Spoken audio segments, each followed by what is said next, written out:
Salut! Când începi un proces de branding sau rebranding, un prim aspect luat în considerare sunt culorile. Care sunt cele mai potrivite culori în branding și mai ales care sunt culorile potrivite pentru brandul tău? Hai să povestim și să aflăm răspunsurile împreună.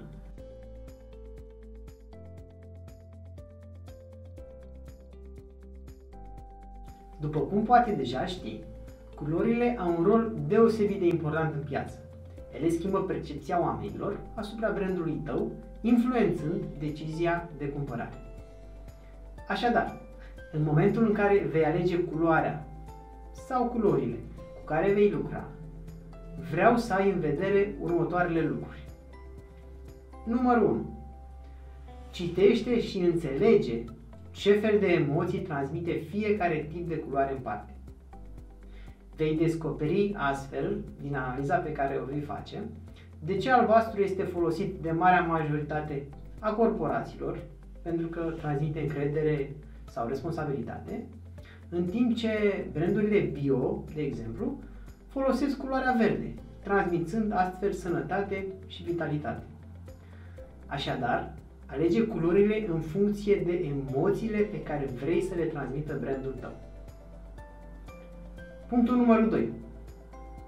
Analizează-ți competitorii. Da, știu la ce te gândești acum și ce ai vrea să-mi transmiți. Eu sunt unic și vreau ca brandul meu să fie la fel. Dar gândește-te la următorul lucru.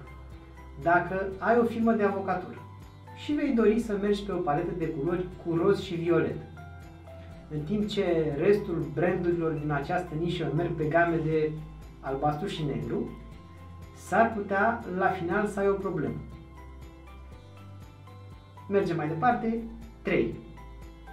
Folosește o unealtă online care îți arată, pornind de la o culoare, gen culoarea principală, care sunt culorile care se potrivesc cu acea nuanță.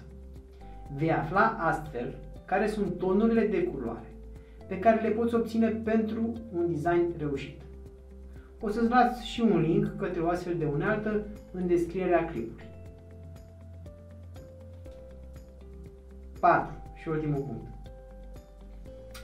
Ca și recomandare, îți sugerez să folosești un freelancer sau o agenție care se ocupă de design de branding. Mai ales, atenție, mai ales dacă ești la început de drum. Gen dacă te pregătești să-ți faci logo-ul. De ce? Mesajul brandului, structura website-ului, textele din conturile sociale se pot schimba relativ ușor. Dar logo-ul cu care pornești la drum va trebui să rămâi cu el o perioadă mai mare de timp. Nu poți avea azi un logo, mâine altul și tot așa. La final am și o întrebare pentru tine, mai multe. Ce părere ai? Crezi că sunt importante culorile în branding? Și dacă da, de ce? Lasă-mi un comentariu și spune-mi părerea ta.